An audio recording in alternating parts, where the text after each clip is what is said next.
Bu aracı hepiniz biliyorsunuz. Bu hanım ablamızı da. İyi de bu seriye ne oldu? Bir zamanlar deli gibi gazladığımız sokaklar artık ıssız ve ruhsuz. Hazırsanız zamanı biraz geriye gazlayalım.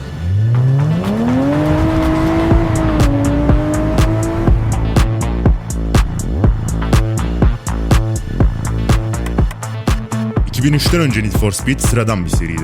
Egzotik arabalar, düz yarışlar derken kısaca hiçbir kimliği yoktu. Porsche'ler, Ferrari'lerle doluydu.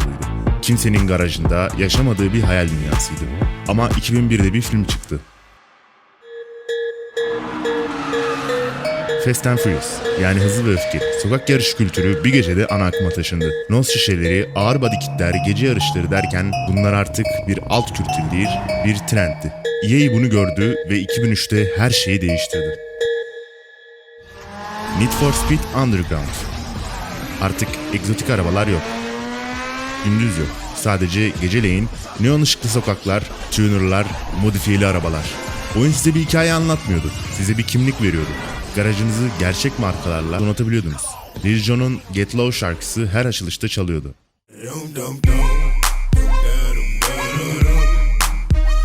Bu şarkı bir jenerasyonun hafızasına kazınıyordu. Sadece birkaç ay içinde 7 milyon kopya sattı. Serinin satışlarını yaklaşık 7 katına çıkardı. Bir yıl sonra çıkan Underground 2 ise 8.4 milyon kopya satarak İngiltere'de satış rekoru kırdı. EA yanlışlıkla doğru zamanda doğru oyun yapmıştı. Sonra 2005 geldi. Need for Speed Most Wanted. Underground'un karanlık sokaklarına artık gündüzü ve polis kovalamacalarını geri getirdiler. Ama bu sefer açık dünyaydı. Polis sizi gerçek zamanlı kovalıyor, hasar birikiyor, kaçış rotanızı siz seçiyordunuz. Blacklist sistemi geldi. Şehrin en iyi 15 sürücüsü. Her birinin kendi arabası, kendi kişiliği, kendi meydan okumasıyla. Sonuç 16 milyon kopya. Serinin bugüne kadarki en çok satan oyunu. Hala kırılmamış bir rekor. Bir yıl sonra gelen Carbon. Kanyon düellolarını ve ekip sistemini ekleyerek bir zirveye veda niteliğinde bir son kattı. Underground bir kimlik yaratmıştı. Most Wanted o kimliği mükemmelleştirdi. Ama işte tam da burada fark etmeden bir tuzak kurdular. 2007'de Pro Street geldi. Açık dünya sokak yarışlarını bıraktı, kapalı pistlere döndü. Hayranlar isyan etti. Bu Underground'un ruhuna ihanetti. 2008'de Undercover. Teknik sorunlarla, düşük çözünürlüklü ara sahneleriyle dolu oyundu. Eleştirmenler acımasızdı. 2011'de The Run geldi. Çok daha sinematik, çok daha doğrusal, neredeyse bir film gibiydi. İlginç ama kimse işte bu demedi. 2015'te seri sıfırdan başlatıldı ama bu sefer sürekli internet bağlantısını zorunlu getirdiler. Evet, tek kişilik oyun modunda bile. Oyuncular bunu bir ceza gibi hissetti. 2017'de Payback geldi. Araç yükseltmelerini şans kartlarına bağladılar. O yılın en tartışmalı oyun mekaniklerinden birisi oldu. Her biri kendi çapında iyi fikirlerdi ama hepsi aynı soruyla karşılaştı. Underground gibi mi, Most Wanted gibi mi? Cevap hep hayırdı. Peki neden? Bu stüdyolar yetenekli mi değildi? Sorun yetenek değil, sorun zamanlamaydı. Hem de iki farklı anlamda. Birincisi Underground ve Most Wanted sadece oyunlar değildi. Doğru zamanda doğru kültürel dalganın üzerine bindiler. Hızlı ve Öfkeli'nin yükselişi, tuner kültürünün ana akıma taşınması, bunların hiçbirini EA'in kontrolünde değildi ve bir kültürel anı tasarımla yeniden üretemezsiniz. İkincisi EA bu başarıdan sonra seriyi neredeyse her yıl piyasaya sürmeye başladı.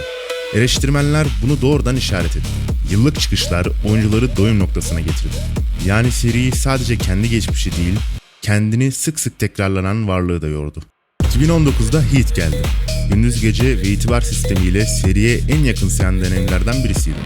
Ama artık bir sorun daha vardı. Tahta artık başka bir kral oturuyordu. Criterion Games, Most Wanted'ın 2012 versiyonunu yapan stüdyo, seriye geri döndü. Most Wanted Unbound çıkardılar. Bu sefer gerçekten yeni bir şey denediler. Yarı çizgi film tarzı görseller, cesur sanat yönetimi, taze bir fizik metodu. Eleştirmenlerin puanı 100 üzerinden 75. Güçlü kategorisinde. Eleştirmenlerin %60 öneriyor. Kötü bir oyun değil, hatta bazı yönlerden gerçekten yenilikçi. Ama eleştirenlerin çoğu da aynı cümleyi tekrar ediyor. Serinin unutulabilir başka bir halkası. Zirvedeki günlerinden çok uzak. Ve bir eleştirmen çok daha acı bir gerçeği yazdı. Unbound'un asıl rakibi artık kendi geçmişi bile değildi. Tahta artık Forza Horizon oturuyordu. ve hiçbir Need for Speed oyunu yıllardır o tahtı sarsamıyordu. Unbound teknik olarak Underground'dan daha iyi bir oyun. Ama kimse bunu söylemiyor. Çünkü Unbound'un yarışması gereken şey bir oyun değil, bir hatıra. Gerçek şu ki EA Need for Speed'i geriletmedi. Kötü oyunlar yapmadı. Hatta çoğu zaman gerçekten çabaladı. Ama 2003 ve 2005'te öyle zirveler yaptılar ki o zirve kendi geleceklerinin gölgesine dönüştü. En iyi yapmak bazen en iyi seçenek değildir. Çünkü bir kere gökyüzüne dokunursan oradan sonra her adım eskisi kadar iyi değil gibi görünür. Gerçekten öyle olmasa bile. Siz ne düşünüyorsunuz? Need for Speed eski günlerinde dönebilir mi?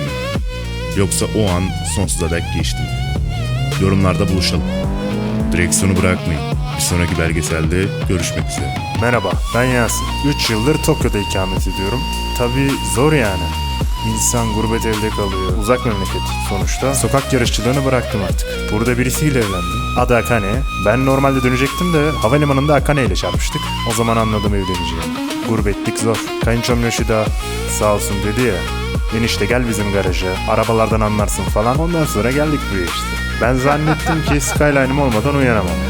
Meğer ki marifet Skyline'de bile değilmiş. Her sabah olduğunda seve seve kalkıyormuş.